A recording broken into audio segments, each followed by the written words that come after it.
Shalom à toutes, shalom à tous, bienvenue sur Mirador Podcast. C'est toujours un plaisir de te retrouver à chaque épisode de notre podcast Lumière dans les ténèbres. Pour l'épisode 19, le dernier de cette année 2024, nous parlons aujourd'hui, durant notre moment de réflexion spirituelle, de résolution.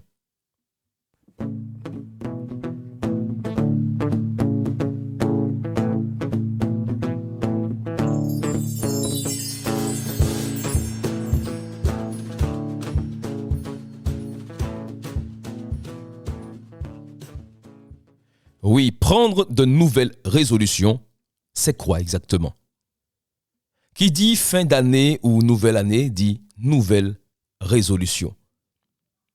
Après un bilan de ton année, tu t'apprêtes certainement à faire comme la plupart des personnes, à prendre de nouvelles résolutions.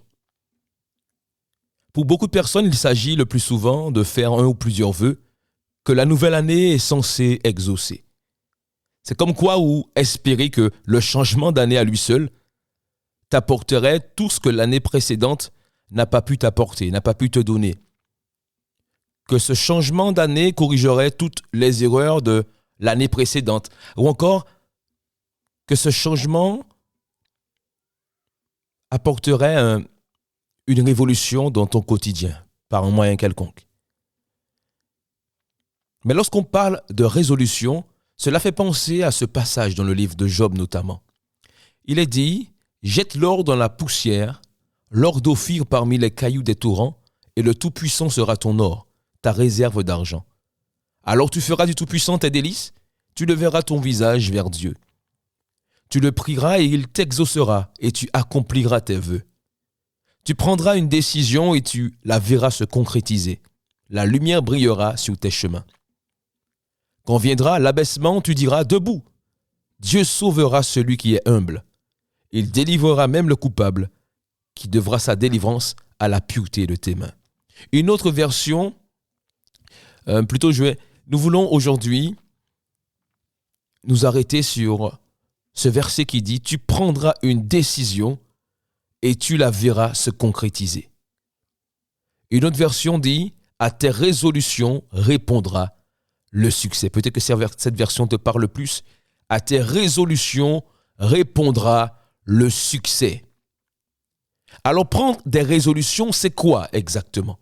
Comment être certain d'atteindre tes objectifs cette année 2025?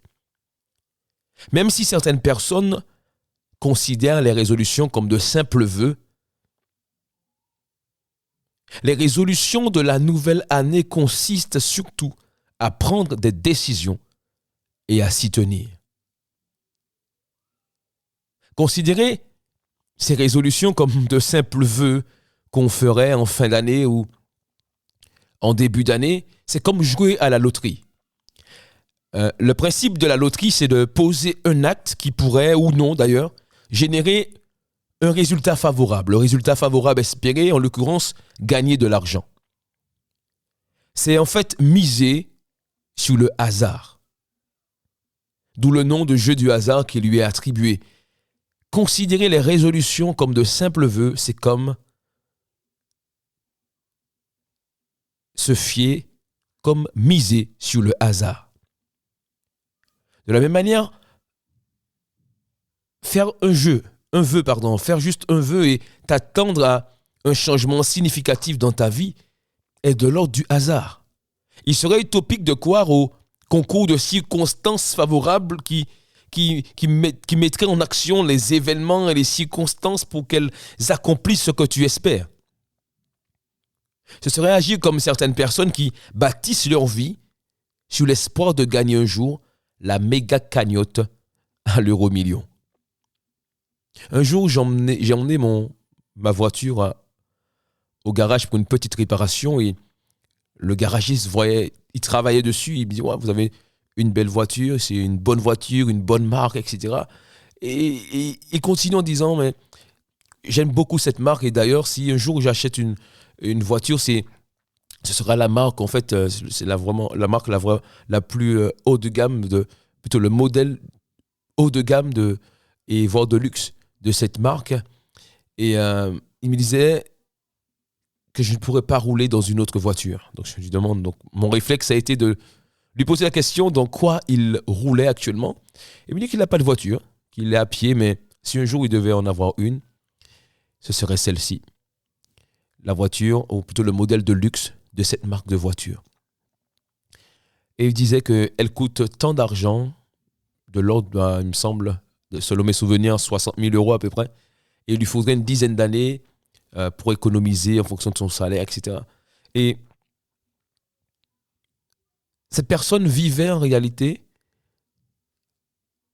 ou plutôt rêvait sa vie. Cette personne était en train de rêver une vie.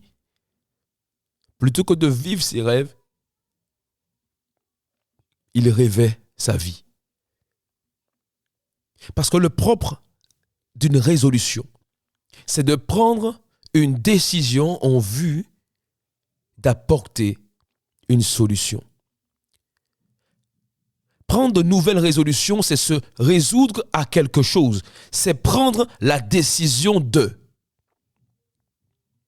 Ce monsieur n'avait pas pris la décision d'avoir une voiture, de commencer par avoir une voiture. Il est resté dans l'ordre de l'abstrait, du rêve, du vœu, du souhait. Alors que la résolution, c'est cette ferme décision qui est comme impulsée par l'absolue nécessité de faire quelque chose, d'atteindre un objectif, l'absolue nécessité de changer une situation, l'absolue nécessité de vivre une transformation intérieure. Cela demande de dresser un bilan, comme tu as dû le faire en cette fin d'année, le bilan de ta vie, le bilan de ton année 2025. Ensuite, d'analyser les résultats de ce bilan avant d'établir un plan d'action pour apporter les améliorations nécessaires, les solutions nécessaires aux problèmes qui ont été rencontrés durant l'année 2024.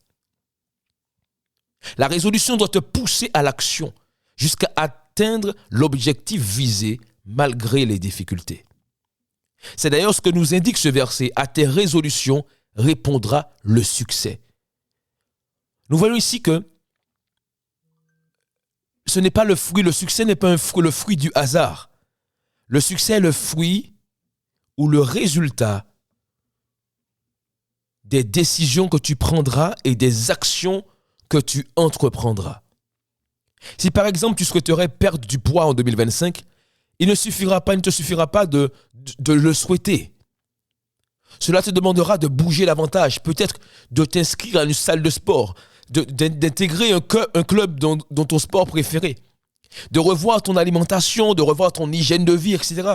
En tout état de cause, cela te demandera de passer à l'action et de persévérer jusqu'au bout, jusqu'au changement, jusqu'à l'objectif à atteindre. Tu pourrais attendre de gagner à l'euro-million pour t'acheter la maison de tes rêves. Ou commencer à trouver un travail correct et de bien gérer tes revenus, de mettre de côté, d'épargner un peu d'argent. Tu pourrais espérer avoir une meilleure silhouette en mangeant comme la plupart des personnes, juste en observant une petite période de salade verte en été, ou t'inscrire dès maintenant à une salle de sport, de te faire suivre par un nutritionniste, etc. Ou encore espérer marcher selon l'Esprit de Dieu en priant juste occasionnellement. Ou plutôt, décider de faire de ta vie de prière ta priorité absolue. Tout cela pour te faire comprendre que le succès n'est pas le fruit du hasard. Le succès, c'est la rencontre d'une ferme décision et d'une mise en action en vue d'atteindre un objectif établi. Tu choisis donc de faire quoi en 2025? De continuer à trouver des excuses ou de décider de passer à l'action pour trouver des solutions? Si tu le veux bien, je t'invite à prier avec moi. Nous allons prier pour trouver la force et le courage de prendre les décisions nécessaires et de passer à l'action pour de véritables changements dans ta vie. Éternel Dieu Tout-Puissant, je te remercie, Seigneur mon Dieu, pour nos vies, la vie que tu nous accordes, Seigneur mon Dieu, par ta grâce. Puisses-tu nous accorder ta force et le courage nécessaire, Père éternel, pour prendre les décisions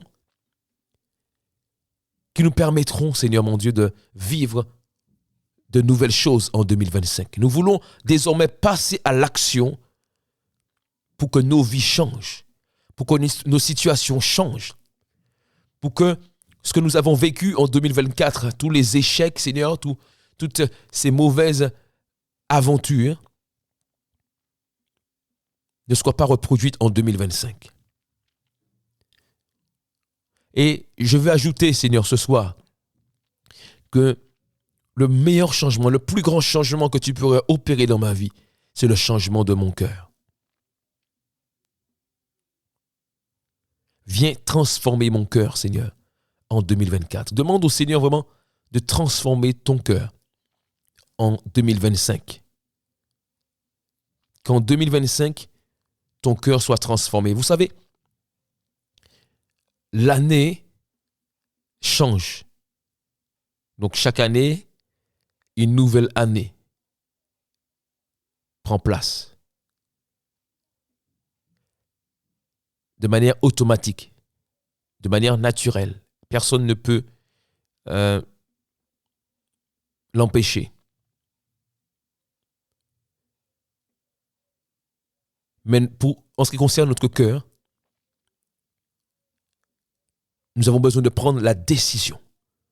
Ça prend un choix, une décision d'être transformé par Dieu, de changer réellement, intérieurement. Cela demande de prendre une résolution. Seigneur, tu vois nos cœurs. Je te prie pour mon frère, je te prie pour ma sœur. Vraiment, Seigneur, donne-nous la force et le courage de prendre les décisions nécessaires, de passer à l'action pour voir et vivre les changements. Donne-nous l'humilité, Seigneur, la sagesse d'accepter de te laisser transformer nos cœurs pour pouvoir vivre tes bénédictions en 2025. Amen. C'est un plaisir de partager ce moment de réflexion spirituelle avec toi aujourd'hui. Je te donne rendez-vous du coup l'année prochaine pour l'épisode 20 de notre podcast Lumière dans les ténèbres.